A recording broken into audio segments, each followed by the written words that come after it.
একটা বনে বাস করত একটি মিষ্টি বানর। নাই রে নাই রে নাই রে, খুশির সীমা নাই রে। একদিন বনের মধ্যে বানরটি লাফাচ্ছে। হঠাৎ সে একটি সোনালী রঙের কলা দেখতে পেল। কলাটা দেখতে খুব অদ্ভুত ছিল। বানর ভাবল, এত সুন্দর কলা, এটা নিশ্চয়ই খুব মজার হবে। সে কলাটা খেতে যাবে, ঠিক তখন একটি টিয়া পাখি এসে বলল। এটা কিন্তু জাদুর কলা।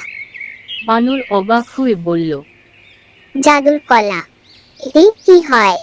টিয়া পাখি বলল, যে এই কলা খাবে তার মনের ইচ্ছা সত্যি হবে। বানর খুব খুশি হলো। সে ভাবল, আমি যদি অনেক কলা চাই তাহলে সারা জীবন খেতে পারবো। কিন্তু একটু পরে বানর দেখল জঙ্গলে অনেক প্রাণী ক্ষুধার্ত। তখন সে নিজের জন্য না চেয়ে বলল, আমি চাই জঙ্গলের সব প্রাণীর জন্য অনেক খাবার হোক।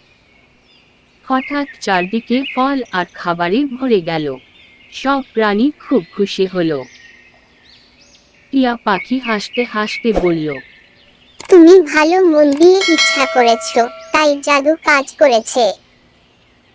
নিজের কথা না ভেবে অন্যদের ভালো চাইলে সবাই সুখী হয়। সবাই খুশিতে লাফালাফি করতে শুরু করে।